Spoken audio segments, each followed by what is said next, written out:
word, but more of the amenities that you would get in a full-size truck. They haven't chased refinement as much, and they haven't chased technology as much. And it's worked out in two areas. One is that the consistency of the brand, and the other thing is it's more in the scope of pickup trucks and where you're going to spend money. It's a little bit more entry-level truck versus a full-size truck. And truck buyers, up until the last couple of years, were hesitant on technology, and truck buyers weren't necessarily demanding cameras. Now they are, but that wasn't the case 6 or 7 years ago. Some features found on Tacomas today, such as crawl control, which helps navigate dicey off-road driving, were a lot cruder in earlier versions when compared with competitors like the Ford Ranger. Later iterations were polished up in response to the threat. Tacoma doesn't necessarily lead by having the latest and most perfect forms of every piece of technology. Tacoma leads by being capable, by being reliable, by being what its owners know it to be, and by making sure that it still has that connection.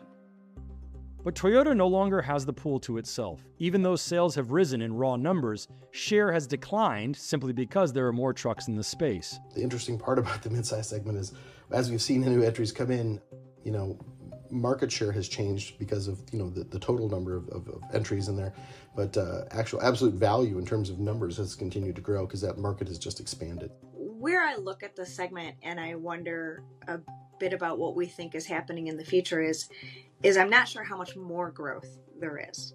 The pickup truck segment's share of the new car market has historically peaked at about 20%. To really go above that and sustain that would not necessarily impossible, but it would be quite surprising, I think. At the end of the day, while pickup trucks are attractive and people like them, they have an open bed, and just honestly, not everybody wants an open bed.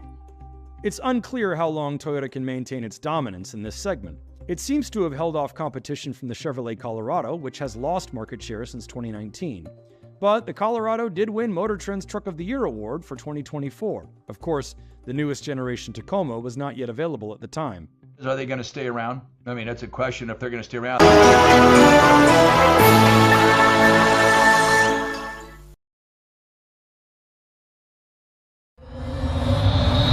Kim demiş elektrikli sürüş baştan yaratılamaz diye?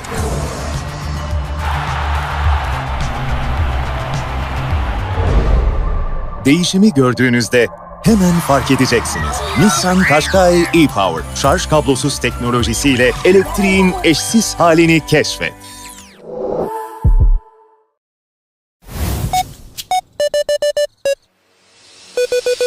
Aman da hadi aç dolduralım cip, hemen tak çevir sallayalım cip. İster oraya ister buraya, ekonomik kullanalım cip. Yeni Cif krem sprey konsantre %50'ye varan fiyat avantajıyla.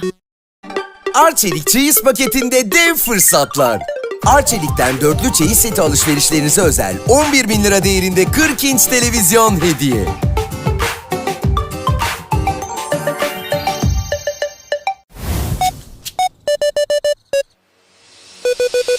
Aman da hadi aç dolduralım cip, hemen tak çevir sallayalım cip. İster oraya ister buraya, ekonomik kullanalım cip. Yeni Cif krem sprey konsantre %50'ye varan fiyat avantajıyla.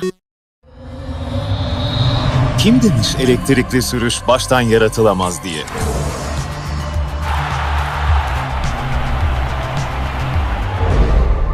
Değişimi gördüğünüzde hemen fark edeceksiniz. Nissan Qashqai e-Power, şarj kablosuz teknolojisiyle elektriğin eşsiz halini keşfet.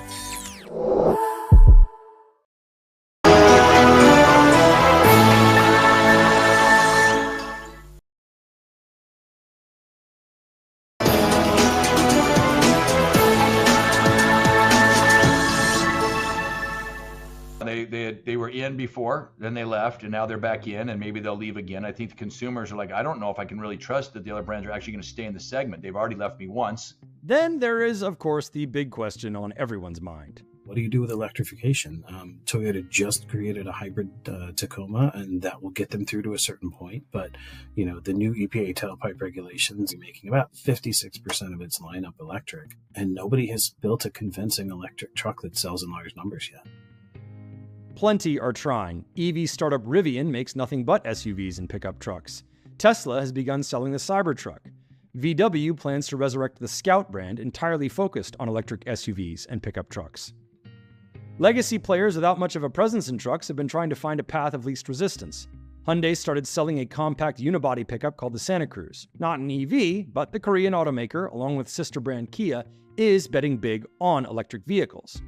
Not to be outdone, Ford released a compact pickup called the Maverick, which comes with a hybrid powertrain at any trim level. GM is planning a compact as well. It remains to be seen if any of these can compete in a big way with the Tacoma. That's a lot of competition for a segment that probably doesn't have a lot of growth. So really, as those players come in, I think over time, it's a matter of eating somebody else's share, which it always is to some degree or another. It's heating up. It's getting more competitive. Ford really proved a point with the Maverick, and I think you may see them make more of an effort next